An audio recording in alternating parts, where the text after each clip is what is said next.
Latino and Black communities have always been like this, and we should continue staying like that. There's no reason why the two communities should be fighting, okay? We have fought next to each other, side by side, since the Civil Rights Movement, okay? There's no time for beef on either side. We need to stand together, especially with everything that's going on right now. The tension between the Black and Latino community needs to stop, and we need to be the generation to stop it. More Latinos are calling for unity and solidarity with Black Americans, are recognizing that their struggles are deeply connected and that division has never served them. Only those who benefit from keeping them apart. But Black Americans have responded, and let's see what they have to talk about this. Let's have a look. Since when has the Latino and Black community ever been like this? And Latinos were not there during the Civil Rights Movement fighting side by side with Black American people. I literally was so confused because I was like, where were Latin people when segregation was happening? Where were they? What schools did they go to? How were they represented? And then I saw Latin people coming out videos saying that they went to white schools. They fought to be categorized and classified as white. So I don't understand why y'all come up here and lie and act like y'all has been an ally for Black people. And this is not to say that some has not, but as a collective, that's just not true. A lot of you all have racism and colorism within your own Latin communities. You all have a caste system within your own Latin communities. You all don't treat Afro-Latins the right way. You all discriminate and are prejudiced toward Latinas that look like me in you all's own communities, in you all's own countries, and y'all take that same, those same ideologies, those same prejudices, the same ideas and feelings, and when y'all do migrate over here, y'all bring that with you. A lot of y'all don't treat the Afro-Latins the best. Like, the Dominicans, they say the darker skin, oh, that's a Haitian, me no black. Like the Puerto Ricans, they don't, you can't, I'm not dark, I'm white. Like, let's stop, y'all. It's the cap. Latinos have never needed Black Americans to force their racial biases on us. We have our own. We have been anti-Black all by ourselves. Latinos have been colorists all by themselves. Latinos have been racist all by themselves, way before they come to America, way before they ever have contact with Black Americans. You know what the difference is? Normalized forms of racism, colorism, and anti-Blackness. What's normal amongst people in our culture, what's hush-hush, what's swept under the rug or not dealt with or just accepted, doesn't fly with Black Americans. And you just don't like the fact that a Black American will call you out on it because it's not normal and it shouldn't be accepted and it shouldn't be okay. So when you have people in your own community letting you know that they've been hurt or traumatized or discriminated by people in our own community, family members even, you need to listen. You need to listen instead of deflecting, because this comment right here is a total and complete cop-out. It's straight up deflection, and it is a bold-faced lie. Our racial biases, they start back home. They start in our own countries, in our own islands. We just bring it here with us. You just don't like the boldness of how Black Americans deal with racism. Normalized anti-Blackness is not a value. Normalized colorism is not a value. Sweeping things under the rug and not talking about them, that's not a cultural value. It's not. Yet it's something that you seek to covet and put above Black Americans. You need to stop pitting Latinos against Black Americans and recognize that the root cause of all of the issues we have across all of our communities is white supremacy. Recognize how white supremacy has operated in your own life and how it has afforded you white privilege as a white presenting Latino and given you a life experience that more Black presenting Latinos cannot identify with. And stop propagating the lie and the myth that we don't care about race and there's no racism amongst us, because if that were the case, we would not be having this discussion. This man breaks down why there would never be black and brown unity. Check it out. It is impossible for us to come together with black people because we are inherently and culturally racist. Our culture is very anti-black. Meanwhile, we out here marching with signs that say brown and black unity. The truth is that in our household, we tell our sisters, we tell our daughters not to date y'all, to stay away from y'all. And if we find out one of our aunties, one of our sisters, one of our daughters had a kid with one of you, we shame them. We even disown them. Is that we, as a people that have been anti-black for a couple of 100 years since colonialism, we can't possibly try to convince black people about brown and black unity. We can't. It's impossible because we're still very anti-black. I mean, I'm not surprised. You know who else they don't bring home? Afro-Mexicans, Afro-Latinos, anything black, they not bringing home. That's why you see these Afro-Latinos doing circus tricks and tap dancing to be accepted by these Latinos. I mean, the whole thing is Mihara La Raza, to whiten the race. Where do you fall into that, right? Then you have blanqueamiento, whitening, more whitening. The whole Latino culture is white-centered. So where do any blackness fall in under that, right? Even if you consider Afro-Latino, you really don't fall into that. So, I mean, we're not surprised, right? I just appreciate that he was being transparent and really broke it down, because this is deeply rooted into centuries of ideology, right? You have people browner than black people, black Americans thinking that they're white. Like, it's wild out here, right? And, I just bring that up because how we view them and how they view themselves is through two totally different lenses. They see themselves as white, even the brown ones. So, yeah, he broke it down, and I appreciate his transparency. The whole goal of Mihara La Raza is to whiten the race, to extract all the blackness from it, right? Anything that's not Euro features is primitive. So where do you, as a black or Afro-Latino fall into that? You don't.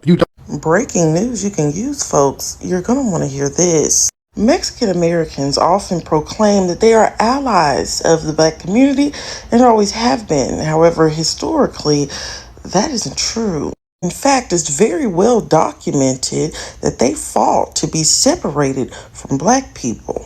Their fight to do so actually is what started the groundwork for Brown versus the Board of Education, and not in a good way for black people. What I mean by this, folks, is that Mexican Americans were segregated in America, and they argued that they're not Negroes, and the 14th Amendment states that they cannot be segregated if they're not Negroes.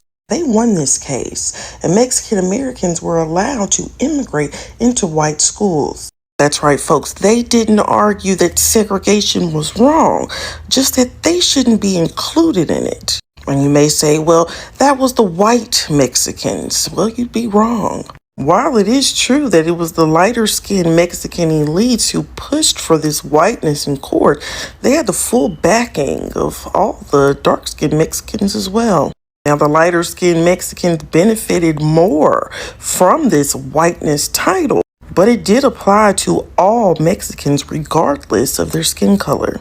In fact, in the early 1900s, America added Mexican to the census, and after great pushback from Mexicans themselves, they removed it and put back the categorization for Mexicans as white.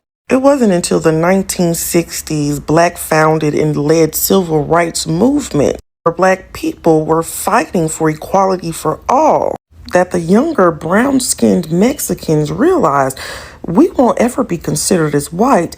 Let's make our own movement copied from the Black Panther movement and call it the Brown Berets. And while they're saying Black Power, we'll make sure there's a distinction and say Brown Power. So with the help of the Black Panthers, they started the Brown Berets. And all of a sudden, the past almost 2 centuries of them trying to assimilate to whiteness by separating themselves from blackness and including themselves in the oppression of black people was erased and forgotten.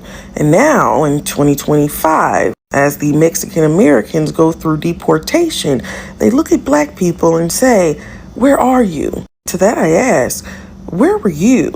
And of course, out of their back pocket, they'll pull the "we were there for you" during the Underground Railroad, where 3,000 to 10,000 escaped black slaves entered into Mexico. Great argument until you realize that was prior to them coming to America after the liberation of Mexico. Them trying to liberate themselves only by assimilating into whiteness. In addition, that freedom was also conditional for black people, meaning they had to join the military a lot of times in order to remain free. There were quotes from black escapees that stated things like, "We were free, but it was conditional." They weren't being bought and sold, as slavery by law was illegal in Mexico, but they were being used. And folks, I do think it's important to note that the Chicano movement, which is the Mexican movement after they realized they can't be white, that led to the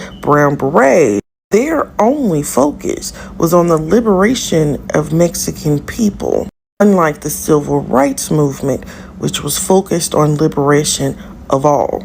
They also made sure there was a distinction between we are not Negroes, we are brown. Then, like all other racial groups, when they want some type of liberation, they drew parallels between their struggle and the black struggle. Folks, so either way, what Mexican Americans have historically done is position themselves in opposition to Black American people in order to gain their liberation. So they reference themselves as niggas now, but they fought like hell to not be called nigga for hundreds of years. This has been Crystal Black with news you can use. Toodaloo. The tension between the Black and Latino community needs to stop. And we need to be the generation to stop it. Anti-Blackness exists in our community. We know this. Anti-Blackness also exists within the Black community itself. All communities of color struggle with this. And the reason why is what we all have in common. We were all colonized and trained to have a mindset of you versus me for survival. But that ends with us. We need to lead with unity and not division. We have to be the change we want to see. We have to stop pointing the finger in both communities and make the decision that we are going to choose to be united versus divided. I'm not going to pretend like I have all the answers, but here are examples of how you can show up differently and be the change you want to see. Number 1. Share stories of solidarity. Share stories of love. Share stories of when you have experienced the Black or Latino community showing up in your spaces. We need to shift the narrative. Number 2, if your reality is division between the Black and Latino community and your goal is unity, then it is up to you to seek out examples of when the Latino and Black communities show up for one another, where they show love, where there is actual solidarity, because guess what? It exists. And if you need a place to start with me. I am happy to be a part of your network of Latinos who have nothing but love for our Black sisters and brothers. Number 3, ask your neighbors how you can be helpful. You need to lead with your heart in this moment. That is the only way that we are going to experience an actual shift. We have to show up as human beings. We have to show up vulnerable. We have to show up as the change that we want to see. Lastly, ask others to join you. Let's actually start in the comments. Share your stories of solidarity and love. If members of the Latino and Black community have a hard time seeing it, let's show them how it's actually done. I stand with my Black brothers and sisters, and I also stand with my Latino familia. But the change, it starts with us. I love you. Have you ever wondered why there's such a big divide between African Americans and Latinos in the US? Let's talk about it. First, it's important to realize that this division is often pushed by the elite to keep us separated. When communities are divided, it is so much easier for those in power to stay in control. Surprise, surprise. In reality, African Americans and Latinos share so many common struggles. Both communities have faced systemic oppression and have had to fight for their civil rights and equality in this country. And instead of fighting against the people who have oppressed us, we fight amongst each other exactly like they want us to. Now, of course, it is important to acknowledge that there are prejudices on both sides. But focusing on these divisions only hurts our cause. When we come together, we have a stronger voice to stand up against oppression. I really just made this video because I'm so tired of hearing this discourse amongst African Americans that, what's going on with ICE isn't our fight. I just don't understand how anybody could say that when we know that if they go after one group, it's not going to be long until they go after another. We've seen that time and time again. Us as Latinos, I've noticed that we're willing to accept white people in our family, but not Black people. Most of the time, we prefer white people over Black people. Really, any other nation more than a black person. What I mean is, a mother's daughter has a white boyfriend, they would happily welcome him more than if she had a black boyfriend. Most of the time, there's a stereotype within the Hispanic household about black people, right? That they're criminals, they're gang members, they're violent, they're someone you should fear. When really, we should look at white people that way, because white people are the ones who actually are harming us right now. Yes, they're Hispanics who are in those ICE trucks, ICE vans, but they have been put in place by the oppressor. The same people who descend from the people who took your land, put your forefathers in slave ships, stole your identity, gave you the terms Latino, Hispanic. The people who descend from those people, they're oppressing you today. And their forefathers oppressed your forefathers back in the day. So what is my point? We need to deny any nation but our own. As Black Latinos and Natives, we are the same people. We should unite, we should come together, and we should marry one another. If your daughter wants to get with a so-called African American, of course, you want to make sure that he's a good fit. You should allow that.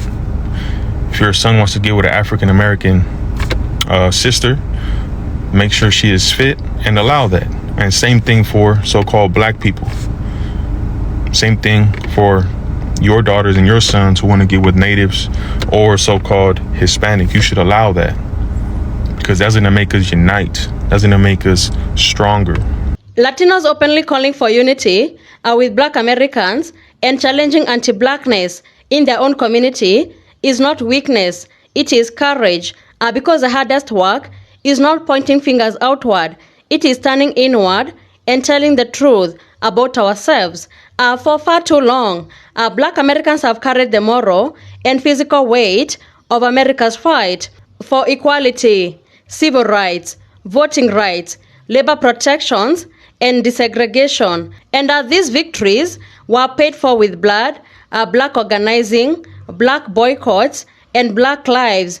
So many freedoms that immigrants enjoy today in America, they benefit because of Black American struggle. And acknowledging that is not about guilt, it is about honesty, and honesty is a foundation of real unity. Latinos and Black Americans, they share a common oppressor, a system that thrives on hierarchy, scarcity, and division, and a system that teaches that proximity to whiteness is safety, success, and survival. A system that rewards assimilation while punishing solidarity. The system convinces communities that they are in competition with each other while busy keeping them fighting among themselves. And this is not accidental. This is strategy because white supremacy survives on division. And the anti-Blackness did not start in Latino communities. It has been absorbed, normalized, and at many times defended. Colorism, erasure of Afro-Latinos, discrimination based on skin tone, hair, texture, all these mirrors are the same white supremacy logic that dehumanizes Black Americans. When Afro-Latinos are being told that they're too Black, and when Blackness is treated as something to distance from, what's really being rejected is not Black people. It is a lie that Blackness equals inferiority. And that lie hurts everybody because aligning with whiteness has never guaranteed protection, and history is very clear about that, you know. So the same system that deports, dehumanizes Latinos is the same system that criminalized Black existence yesterday and still does. So solidarity is about understanding that our liberation is connected. And when Latinos speak about anti-Blackness, They are not betraying their own community. They are strengthening it. And when they uplift Afro-Latinos, they are not dividing a Latino identity. They are telling the truth about it. And when they stand with Black Americans, they are not choosing sides. They are choosing justice. But unity must be mutual and active. And unity starts by challenging anti-Black jokes on family tables, refusing to weaponize immigration narratives against Black Americans, and starting to see them not only as symbols of struggle, but as full partners in shaping the future. At the moment, Black Americans and Latinos fully recognize their shared power politically, economically, and culturally, the system that depends on their separation becomes unstable. So thank you so much for tuning in. Be sure to like, subscribe, and share. Have a good one.